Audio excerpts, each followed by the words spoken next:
The day they bulldozed my great-grandfather's bridge was the day I decided to turn their $4 million lakefront resort into a muddy parking lot. It's 6 a.m. on a Tuesday. I'm sipping coffee on my dock when I hear the rumble of diesel engines. Through the morning mist, I see a bulldozer rolling toward the stone bridge my great-grandfather built with his own hands in 1923. The same bridge that connected our community for 100 years. The bridge that some power-hungry HOA president decided was an eyesore. But here's what Linda Prescott and her fancy AO board didn't know about water rights in Texas. My great-grandfather didn't just build that bridge, he controlled the dam. And I just inherited something more powerful than any HOA bylaw, the legal right to drain their entire lake. Drop a comment. What would you do if someone destroyed your family's legacy? And where are you watching from? I want to see how many of you have dealt with these HOA tyrants. My name is Jake Morrison. I'm a civil engineer, and 3 months ago I inherited the most beautiful piece of lakefront property you've ever seen. My great-grandfather, Samuel Morrison, built our family cabin back in 1920. Right after he got back from the Great War. But the real masterpiece was the bridge. Sam didn't just slap together some planks and call it good. This man hand-cut limestone blocks from the local quarry and built a proper stone arch bridge that connected our side of the lake to the main road. For 100 years, that bridge served everyone. Fishermen heading to their favorite spots, kids walking to swimming holes, neighbors helping neighbors. It was the heart of our little community. When I inherited the place, my wife Sarah and I had dreams. We'd been saving every penny, planning to retire there in a few years. I'd fix up the cabin, maybe do some consulting work from home, spend my mornings fishing off that old wooden dock. The creak of those weathered planks under my boots was like a lullaby. Then Linda Prescott happened. Linda's the kind of woman who wears pearls to the grocery store and drives a spotless white BMW that's never seen a dirt road. She moved into the Whispering Pines luxury community 2 years ago. That's the fancy development that sprouted up on the other side of the lake like mushrooms after rain. Within 6 months, she'd maneuvered herself into the HOA presidency. I should have seen trouble coming when I got that first certified letter. The envelope had that official weight to it. You know, the kind that makes your stomach drop before you even open it. Inside was Linda's sweetest pie letterhead declaring that my bridge violated community architectural standards and had to go. I laughed, actually laughed out loud. My bridge was built when her development was still cow pasture, but Linda had done her homework, or thought she had. The letter cited HOA Covenant Number 47 Billions, architectural review requirements, and threatened me with $500 a day in fines if I didn't remove the bridge within 30 days. That's when I started digging through boxes in my grandfather's attic, musty old papers that smelled like dust and time, but legal documents nonetheless.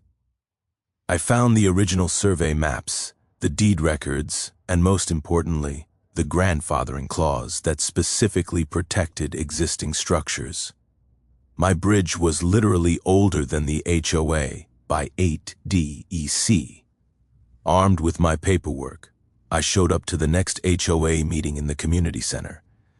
You know, that particular smell of institutional buildings, floor wax and stale coffee, and the faint scent of disappointment. That was my introduction to HOA politics. I spread my documents across the folding table like I was playing a winning poker hand. "Gentlemen, ladies," I said, "I believe there's been a misunderstanding." Linda barely glanced at my papers. Her response still makes my blood boil. "Times change, Mr. Morrison. Progress requires sacrifice." She said it with this condescending smile, like she was explaining basic math to a child. The board vote was a foregone conclusion, 5-2 in favor of enforcement. Linda's allies, all recent arrivals with more money than sense, outnumbered the old-timers who actually remembered what community meant. Walking back to my truck after that meeting, the gravel crunching under my feet, I realized something important. This wasn't about architectural standards or community vision. This was about power. Linda saw my humble bridge, my working gas cabin, my beat-up pickup truck, and decided I didn't fit her vision of an upscale neighborhood. She wanted me gone. Sarah tried to stay optimistic. "We'll fight this together," she said over dinner, squeezing my hand across our little kitchen table. "You've got the law on your side." I nodded and smiled, but privately, I was wondering if being right would be enough. What I didn't know yet was that Linda had picked a fight with the wrong engineer. See, I didn't just know about building codes and property law. I knew about water. Linda didn't waste time moving from threats to action.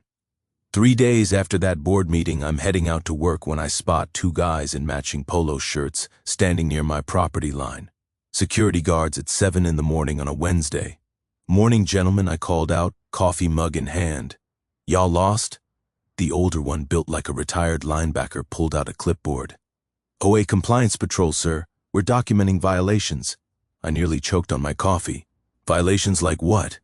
"Grass exceeds HOA standard of 3 in multiple areas. Dock requires repainting per aesthetic guidelines. Storage shed needs pressure washing."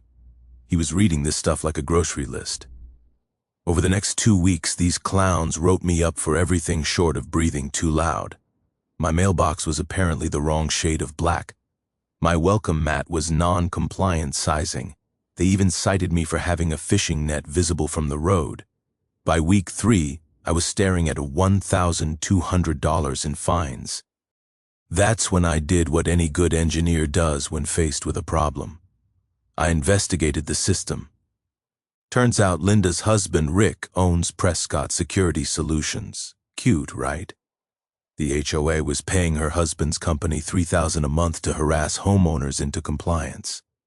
I spent an evening on the state contractor licensing website and discovered something interesting. Rick's security license had expired 6 months ago. He'd been operating illegally this entire time.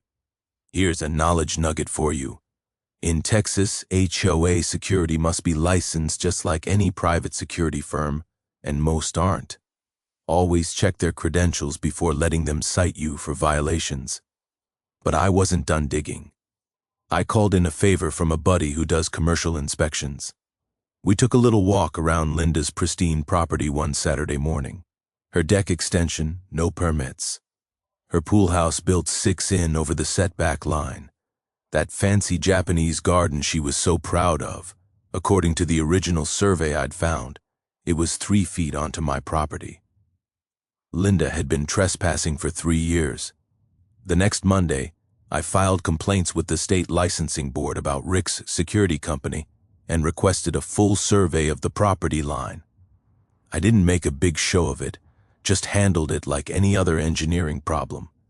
Document everything. Follow proper procedures. Let the facts speak for themselves. Linda's response was predictable. Within a week, I started hearing whispers at the hardware store. "Jake Morrison's been difficult to work with. He's lowering property values with that ugly bridge. Some people just don't understand progress." Sarah came home from the grocery store one Thursday looking frustrated. "The cashier barely made eye contact," she said, "and Mrs. Patterson from the flower shop acted like I had the plague." That's when the anonymous complaints started rolling in. Someone called the county claiming my bridge was structurally unsafe. Another tipster reported that I was dumping chemicals in the lake, which was hilarious since I'm an environmental engineer who tests water quality for a living. But here's where Linda made her first real mistake. While she was busy playing neighborhood politician, I was doing what I do best, reading technical documents.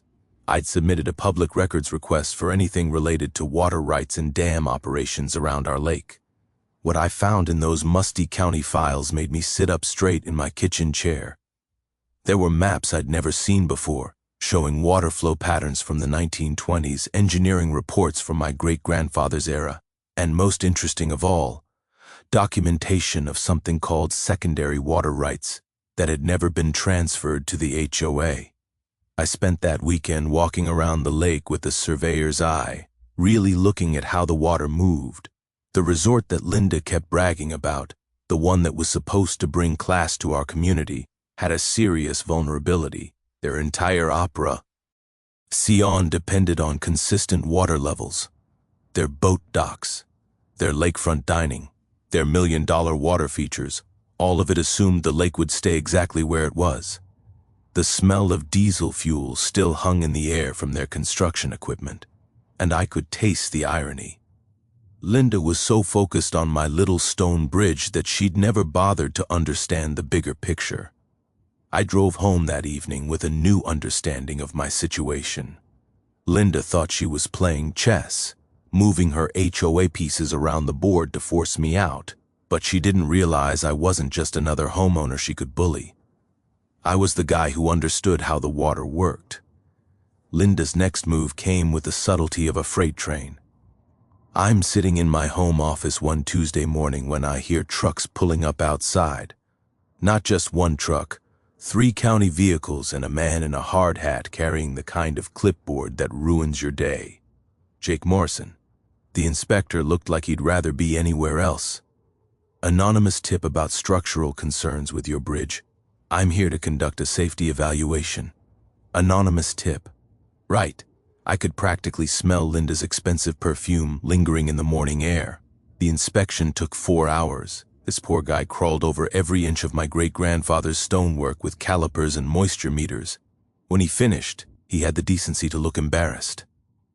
Mr. Morrison, your bridge is solid as the day it was built, but he consulted high. Clipboard. Current code requires seismic reinforcement for structures this size.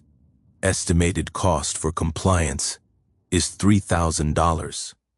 You've got 10 days to submit improvement plans, or we'll have to condemn it. $3,000 for earthquake protection in Texas, where the biggest seismic event in living memory was when they blasted rock for the new highway. But here's where Linda got clever. The inspector handed me a business card along with the citation. Prescott Construction can handle the work. Rick Prescott gave me a quote for $12,000, says he can have it done in a week. I stared at that business card like it was a snake. Rick Prescott, Linda's husband, volunteering to fix the problem his wife had created for $12,000. What a coincidence. That evening I made some phone calls, started with the state contractor licensing board, where a very helpful woman named Maria pulled up Rick's file. Sir, Mr. Prescott's contractor license expired 24 months ago.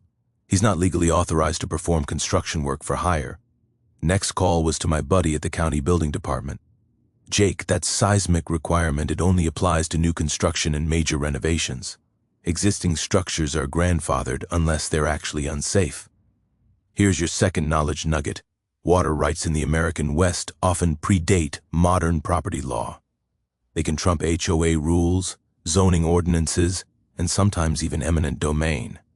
Armed with this information, I decided to dig deeper into those water rights documents. What I found in the county archives made my hands shake. My great-grandfather hadn't just built a bridge in a cabin.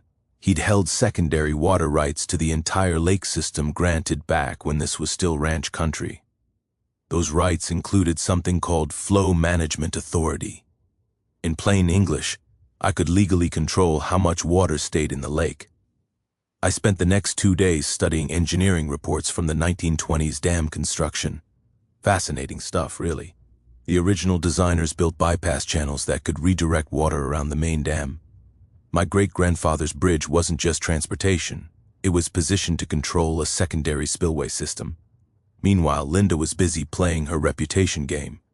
She'd somehow convinced 3 of my neighbors that I was unstable and potentially dangerous. I came home one evening to find new security cameras pointed directly at my property from 2 different houses. Sarah noticed at first. Honey, Mrs. Rodriguez won't even wave anymore. And Tom at the marina acted like I was carrying the plague when I stopped for bait. The breaking point came when Linda filed for a restraining order, claimed I'd made threatening statements about the dam, and posed a clear and present danger to community safety. The judge took one look at her evidence, which consisted entirely of my public records requests and my questions at HOA meetings, and tossed it out. But the damage was done.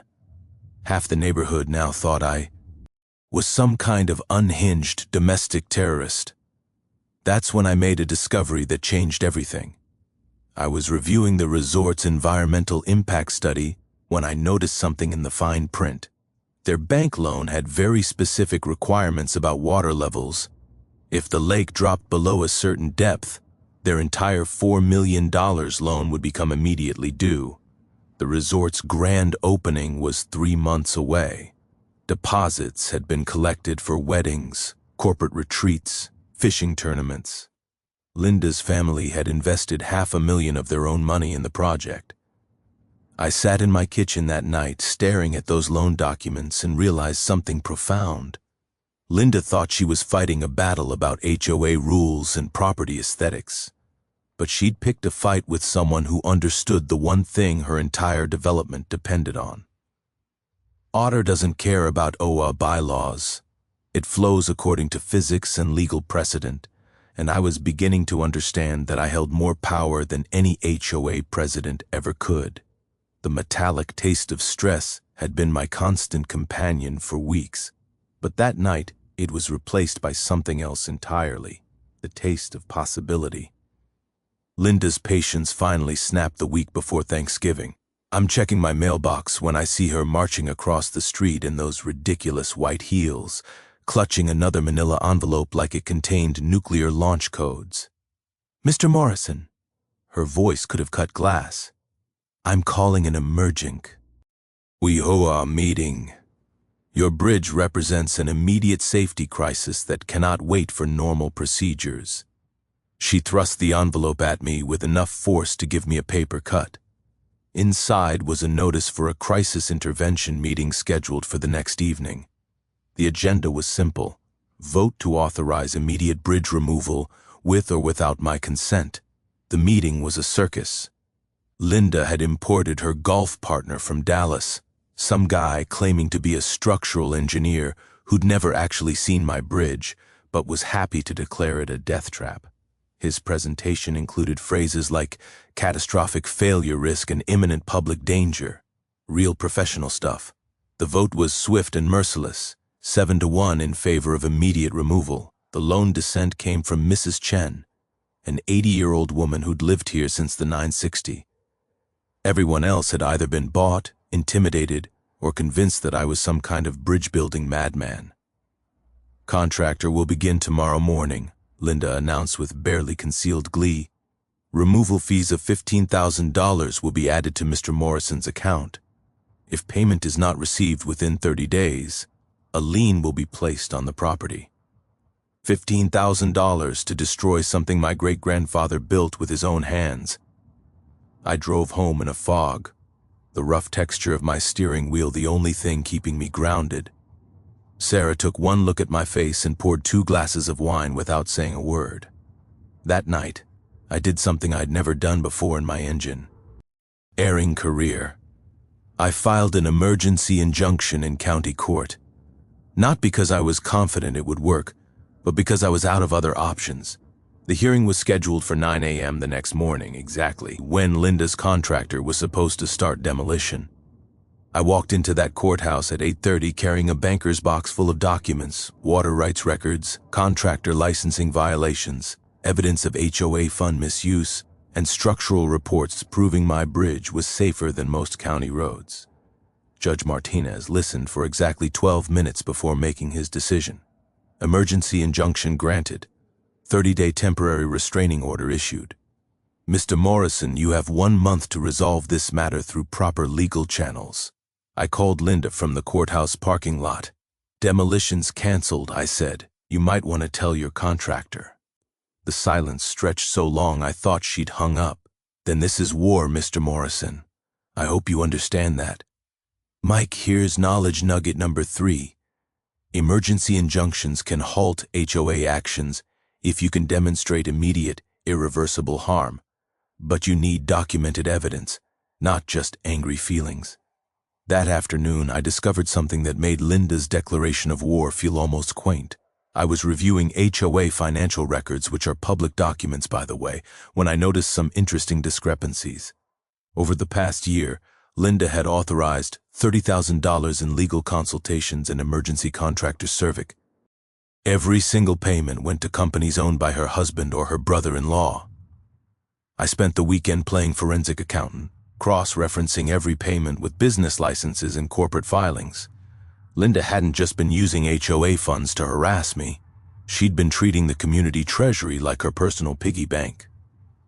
But the real revelation came when I found the Lakes' original engineering survey from 1923. My great-grandfather hadn't just built a bridge. He'd positioned it as a control structure for what the old documents called secondary flow management. The bridge wasn't just crossing the water. It was part of a larger water control system that included the main dam. I spent hours studying those faded blueprints, the musty smell of old paper filling my kitchen as I traced water flow patterns with my finger. The more I understood about the original design, the more I realized Linda had made a catastrophic error in judgment. She thought she was fighting some working-class guy with a stubborn streak. But my great-grandfather had been the chief engineer on this entire lake system. He'd built redundancy and control into every structure, including his bridge. That Sunday evening, I called my old professor Fernand M., a guy who specialized in historical water rights law. After I explained the situation, he was quiet for a long moment. "Jake," he finally said, "if what you're telling me is accurate, you don't just own a bridge, you own water management authority for entire lake system. That's not an HOA matter anymore. That's federal water rights law." I hung up the phone and walked out to my dock. The taste of November air was sharp and clean, carrying the scent of coming winter. For the first time in months, I smiled. Linda had declared war, but she had no idea what weapons I was about to bring to the fight. The lake dropped exactly 18.5 in over the next 6 hours. By sunset, the resort's million-dollar boat docks were sitting in mud, and their grand opening weekend was officially canceled. The bank called their loan that same evening. But here's the thing about water. It's patient and it's fair.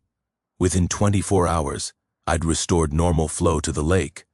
The investors, suddenly very interested in negotiating with the guy who controlled their water supply, made me an offer I could actually respect. "Mr. Morrison," said James Chen, the lead investor, "we'd like to propose a partnership.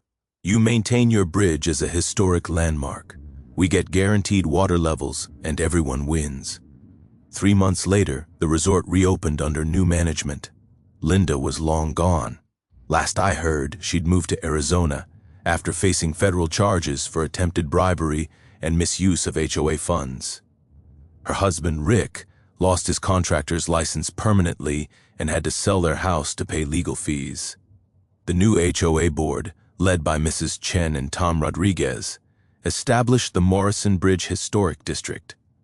My great-grandfather's bridge became the centerpiece of a community heritage trail that actually brought more tourists than Linda's exclusive resort vision ever could have. Property values didn't collapse like Linda had predicted.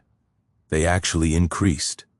Turns out people like living in communities with authentic history and neighbors who look out for each other rather than corporate developments run like private kingdoms. Sarah and I used our newfound local celebrity to establish the Samuel Morrison Water Rights Scholarship for engineering students at Texas A&M. Funded by speaking fees from the dozen water rights conferences where I've told this story, it's already helped 5 kids study environmental engineering. The first recipient was Maria Rodriguez, Tom's daughter, who wants to specialize in sustainable water management. She'll graduate next spring and has already accepted a position with the State Water Authority.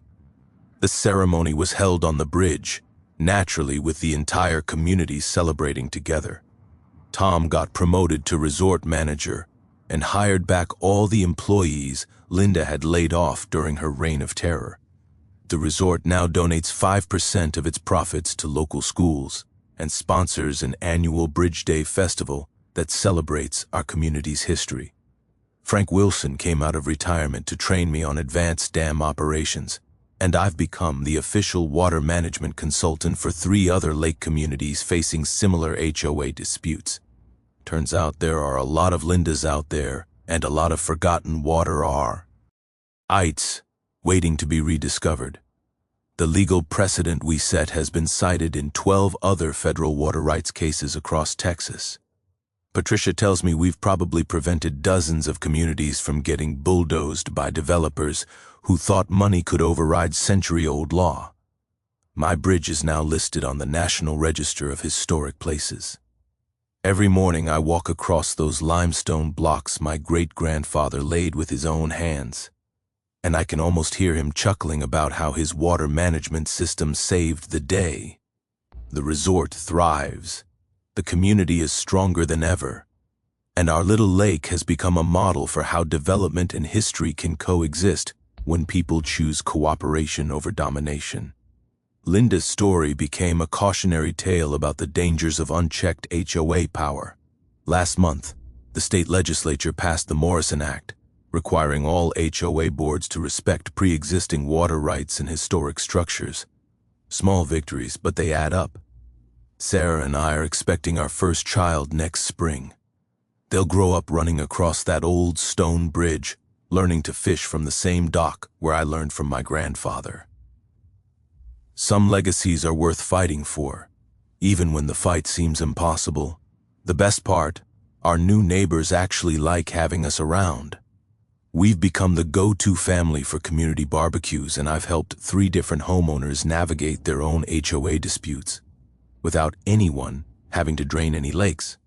But if you're dealing with your own HOA nightmare, remember this: knowledge is power, history matters, and sometimes the best weapon against bureaucratic bullying is understanding the law better than the bullies do. Drop a comment with your own HOA horror story. I read every one, and I've got ideas for dealing with these petty tyrants. And if you want to hear about the corrupt city council that tried to steal an elderly farmer's land through eminent domain and how century-old mineral rights saved her farm, hit that subscribe button. That's a story for next time. The sound of children's laughter echoes off the old stone bridge, now mixed with the gentle lap of water that knows exactly where it belongs. Friday morning brought the kind of chaos that makes you question reality. I'm drinking coffee on my porch when 3 sheriff's deputies pull up, followed by Linda in her pristine BMW, and 2 guys in expensive suits who screamed federal lawyers. Jake Morrison, the lead deputy, looked apologetic.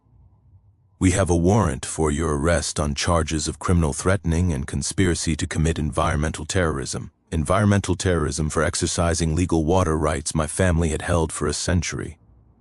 Patricia had warned me this might happen. Within 2 hours, I was bonded out and sitting in her Austin office while she worked her magic with federal authorities. Turns out, Linda's Blackstone lawyers had convinced a federal judge that my water rights posed an imminent threat to interstate commerce and environmental stability. The restraining order was comprehensive. I couldn't approach the dam, couldn't operate any water controls, couldn't even discuss water management in public. Linda had essentially used the federal court system to neutralize my only leverage. But Patricia smiled when she read the full order. "Jake, they just made a huge mistake. This restraining order acknowledges your water rights exist. They're just temporarily restricting them. That's federal recognition of your claim." Within 6 hours, Patricia had filed her own federal lawsuit asserting water rights violation under the Rivers and Harbors Act of 1899. More importantly, she'd obtained a counter-injunction that superseded the local restraining order. "Federal water rights trump local criminal complaints every time," she explained. Linda's lawyers gave us exactly the precedent we needed. Here's a crucial knowledge nugget. Federal water rights enforcement can override local law enforcement actions when historical claims predate state and local jurisdiction. But Linda wasn't done with her scorched earth campaign. That afternoon, I discovered she'd hired a private security firm to patrol the dam area 24 hours a day, Not just any security firm, ex-military contractors who looked like they'd stepped out of an action movie. Sarah came home from the grocery store with news that made my stomach drop. "Honey, there are news trucks at the end of our street." And Mrs. Patterson said, "Linda's been telling people you're planning to poison the water supply. Poison the water supply." Linda had officially jumped from harassment into full-blown character assassination. The media circus exploded over the weekend. Local TV stations ran stories about domestic EO terrorism and water rights extremism. Linda appeared on 3 different news programs playing the role of concerned community leader, protecting innocent families from a deranged individual with dangerous expertise. But the media attention worked both ways. By Sunday, property rights organizations from across Texas were calling to offer support. Environmental lawyers were volunteering their services. Even some resort employees were quietly reaching out to say they supported my position. The community was splitting down the middle. Longtime residents who remembered my great-grandfather rallied around my family's history. Newer residents, terrified their property values would tank, sided with Linda's development vision. Monday brought the nuclear option Linda had been building toward. The HOA board called an emergency community protection meeting to authorize any and all measures necessary to prevent me from accessing the dam. They'd essentially voted to hire armed guards to stop me from exercising federally protected water rights. That's when Frank Wilson made a decision that changed everything. He called me at 6 in the morning with an offer that made my hands shake. "Jake, I've been operating this dam for 30 years. Never seen such a mess of..." Something so simple. "I'm retiring effective immediately, and I'm recommending you as interim dam operator under your water rights authority. Interim dam operator with federal water rights and official operational authority." Linda's private security couldn't legally stop me from doing routine maintenance, including testing the secondary flow channels. The final piece fell into place when Tom Rodriguez called with information that would destroy Linda's credibility forever. He'd been wearing a wire during his conversations with the sheriff's department, documenting Linda's attempted bribery. "Jake, she offered me $15,000 yesterday. Said if I could make it look like you sabotaged the controls yourself, she'd make sure I got a promotion and a raise. I've got it all recorded. $15,000 for false testimony." Linda had crossed from civil disputes into federal felony territory.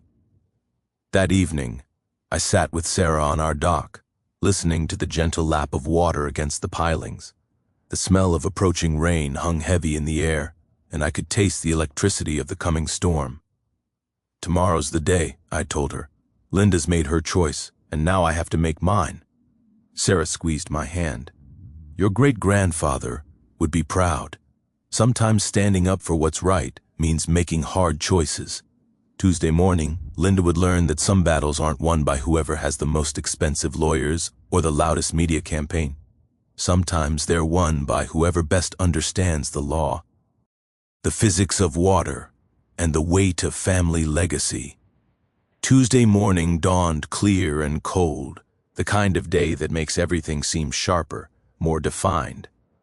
I arrived at the dam at 8 a.m. with Patricia, Frank, and a small army of media representatives who had been following the story. Linda was already there with her private security team, 3 sheriff's deputies, and enough lawyers to staff a small firm. She'd positioned herself between me and the dam controls like some kind of environmental Custer making her last stand.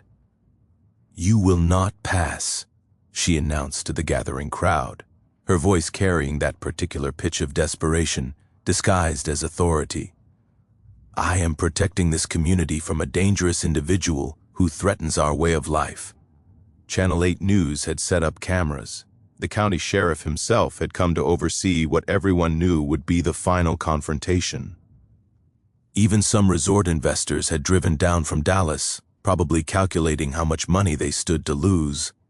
I walked up to the concrete housing that concealed the bypass controls, carrying the folder containing a century of legal documentation and Frank's official letter transferring dam operation authority to me. Ladies and gentlemen, I announced to the crowd, my voice carrying across the morning air. I'm here to perform routine maintenance on secondary water management systems that have been operated by my family since 1923. Linda stepped directly in front of me, close enough that I could smell her expensive perfume mixed with the acrid scent of panic sweat. I have a federal restraining order preventing you from approaching this equipment. Patricia stepped forward smoothly, handing a document to the sheriff. Your Honor, that restraining order was superseded by federal water rights enforcement yesterday evening. Mr. Morrison has full legal authority to operate these systems. The sheriff read the document carefully, nodded, and stepped aside. Ma'am, he has federal jurisdiction here. You need to move back. That's when Linda truly lost it. This is insane, she screamed at the cameras. You're going to let this lunatic destroy a $4 million investment because of some piece of paper from 1923? People like him don't belong in our community. People like him. On live television, Linda had just revealed exactly what this fight had always been about, not HOA rules or architectural standards or community safety. This was about class, about who deserved to belong in her vision of an exclusive lakefront paradise. I knelt down beside the concrete housing and began removing the access panel with tools Frank had provided. Each bolt came loose with the metallic ring of finality, and I could hear the crowd holding its collective breath. Mr. Morrison, called a reporter from Channel 8, can you explain exactly what you're doing? I'm opening secondary flow channels that were designed by my great-grandfather in 1923, I replied, not looking up from my work. These channels allow rolled release of excess water during maintenance operations. Everything I'm doing is completely legal under federal water rights law and normal dam operation procedures. The access panel came free, revealing the massive brass wheel that controlled the bypass valves. Frank had oiled the mechanism the week before, and it turned with surprising ease for something nearly a century old. Linda made one final desperate attempt to stop me. Sheriff, he's going to drain our lake. He's destroying private property. Arrest him. Sheriff Martinez looked at her with the patient expression of a man who dealt with too many HOA disputes. Ma'am, this is federal jurisdiction and legal dam operations. I can't arrest a man for turning a valve he has legal authority to operate.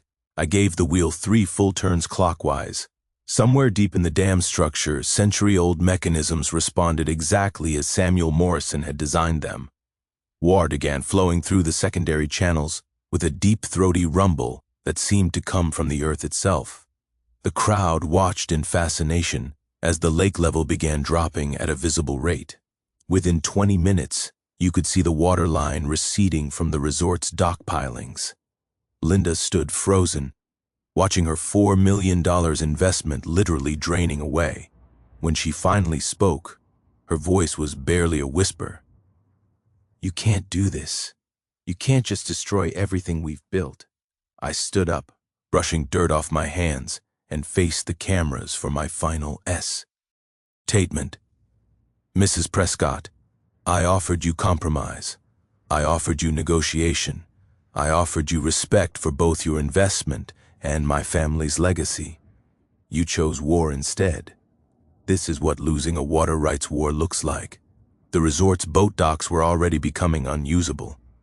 By evening, the entire shoreline would be exposed mud. Linda's grand opening scheduled for the following weekend would be a disaster.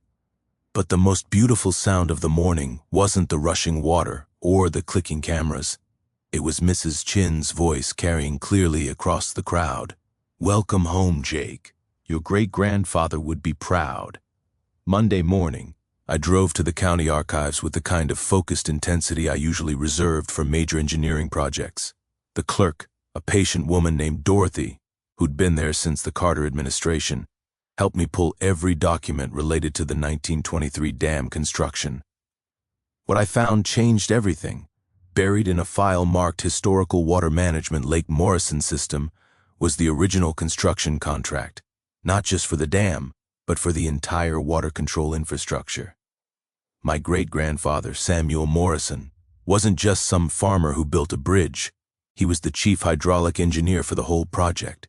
The critical document was a water rights agreement dated March 15, 1923, in legal language that took me 3 readings to fully understand. It granted Samuel Morrison and his heirs perpetual secondary water rights, including NG Flow Management Authority for Lake Morrison and associated tributaries. Flow Management Authority. Those 3 words meant I didn't just have the right to use the water. I had the legal authority to control how much water stayed in the lake. But the real bombshell was what I found next. The resort's bank loan documents, which were public records since they'd received county tax incentives, included specific performance clauses. If the lake level dropped below 18% in from full capacity for more than 72 hours, the entire $4 million construction loan would be called due immediately. 18 in. I did the math in my head. The lake was currently 22 and below the spillway. If I opened the secondary channels my great-grandfather had built, I could drop it another 18 in about 6 hours. The resort had collected over $200,000 in deposits for their grand opening weekend. Wedding parties, corporate retreats, fishing tournaments, all assuming they'd have a pristine lake for their events. Linda's family had personally invested $500,000 of their own money in the project. Her husband Rick had co-signed the loan using their house as collateral. I sat in that archive room surrounded by the smell of old paper and bureaucratic dust and realized I was holding a nuclear weapon in a water rights war.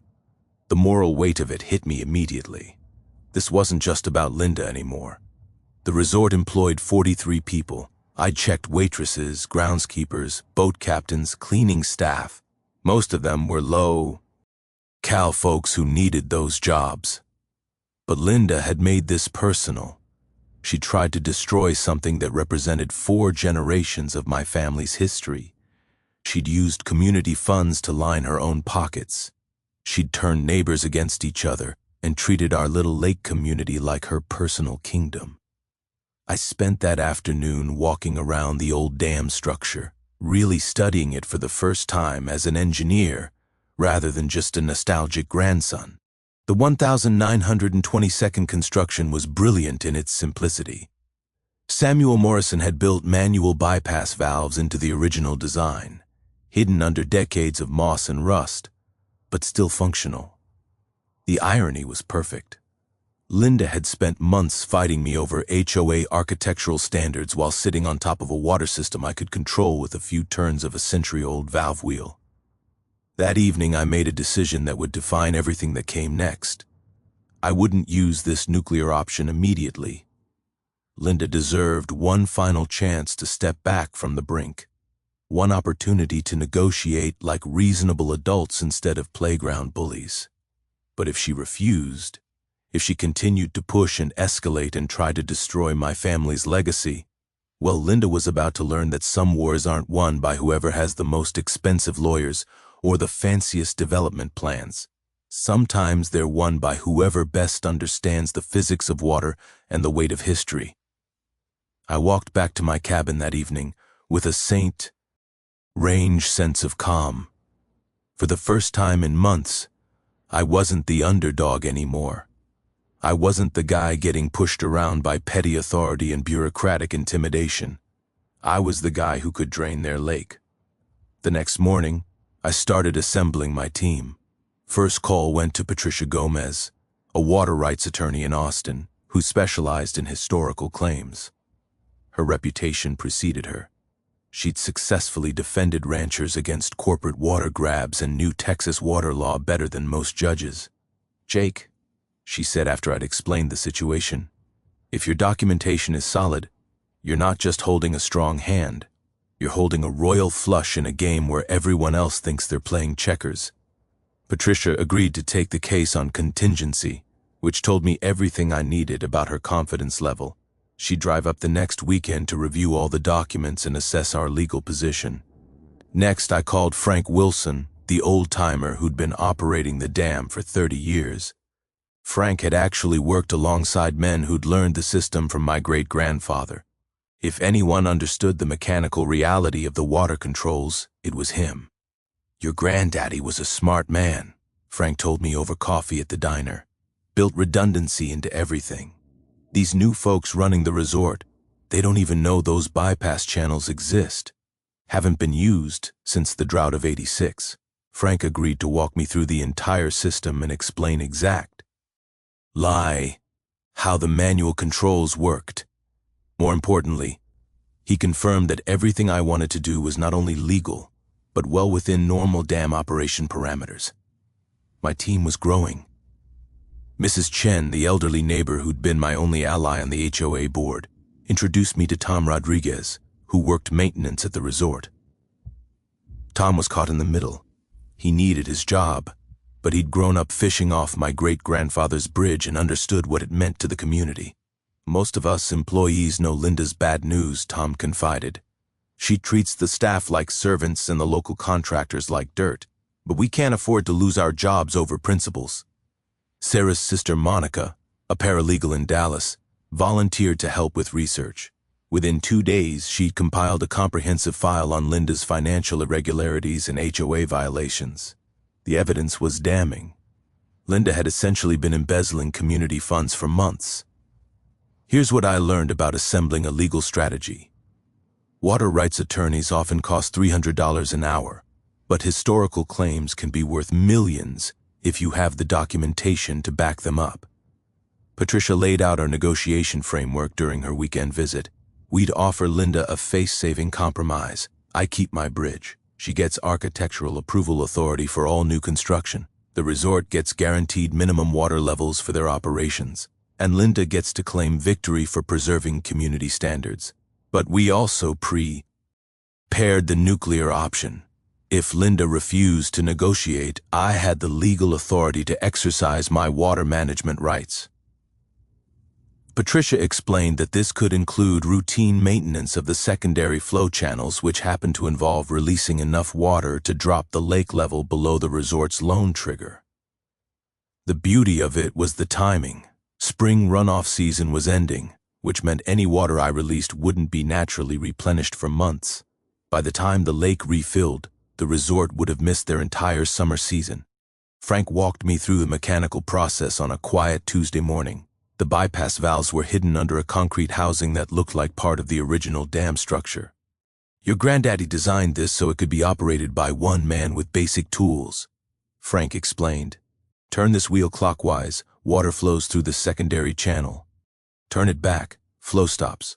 I practiced the motions until I could operate the system with my eyes closed. The wheel turned with surprising ease for something that hadn't been used in decades. A testament to Samuel Morrison's engineering. We established our timeline. I'd give Linda one final opportunity to negotiate at the next HOA meeting. A clear, reasonable offer delivered in front of witnesses. If she accepted, everyone wins. If she refused or escalated further, I'd exercise my water rights. The following Monday morning, Monica had prepared all the documentation we'd need for media attention. Property records, water rights certificates, evidence of Linda's financial misconduct, and a clear timeline showing her escalating harassment. If this went public, we wanted the narrative to be crystal clear. Reasonable homeowner versus corrupt HOA president. Sarah and I spent Sunday evening on our dock, watching the sunset paint the lake golden red. The sound of water lapping against the pilings was peaceful, but I could hear the undercurrent of change coming. "Are you sure about this?" Sarah asked, her hand finding mine. I squeezed her fingers and tasted the evening air sweet with the promise of summer. Linda made this choice when she decided my family's legacy was disposable. I'm just making sure she understands the consequences. Tomorrow, Linda would get her final chance to end this war she'd started. After that, the lake would decide who really had the power here. Linda must have sensed something was coming. 3 days before the scheduled HOA meeting, I got a call from Patricia with news that made my coffee taste like ash.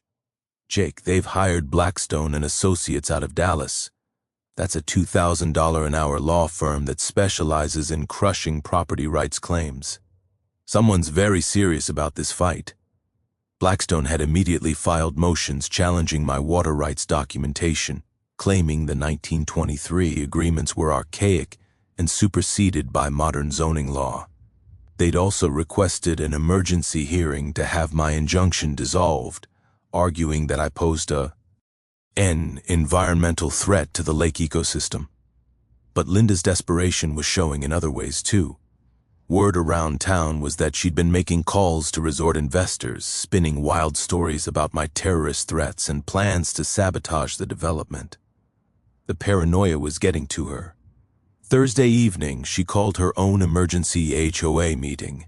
The agenda was simple: declare me a clear and present danger to community safety and authorize all necessary measures to protect the resort investment. I walked into that meeting with Patricia Frank in a folder full of documents that could end Linda's reign permanently. The community center riot of nervous sweat and cheap cologne. Linda's supporters had clearly been working overtime to pack the room with their allies. "Ladies and gentlemen," I said, standing up during the public comment period, "I'd like to present a final proposal for resolving this dispute." I spread my water rights documentation across the table, followed by the resort's loan agreements and Linda's financial irregularities.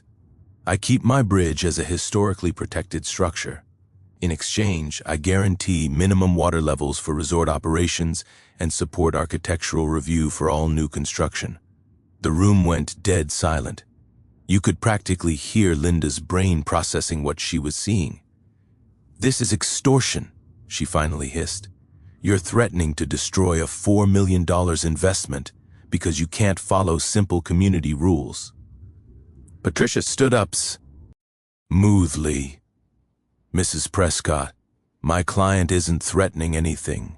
He's offering to guarantee your water supply in exchange for respecting his grandfathered property rights. That's called negotiation." Linda's face turned the color of boiled lobster. "I don't negotiate with terrorists. This board will not be held hostage by environmental extremism." That's when Frank Wilson cleared his throat. "Ma'am, with respect, Jake's got legal authority over secondary water management that predates your development by 80 years. This isn't extremism, it's property law." The vote was swift and predictable. Linda's board rejected the compromise 6-2 with only Mrs. Chen and old Mr. Patterson supporting negotiation. Linda seemed to think she'd won some kind of victory. "Mr. Morrison," she announced with theatrical smugness, "your threats hold no power here. This community will not bow to your intimidation tactics." Walking out of that meeting, the crunch of gravel under my boots sounded like a countdown timer. Linda had been given every opportunity to end this reasonably. She chose an escalation over common sense. The next morning brought news that confirmed Linda's desperation had reached new heights.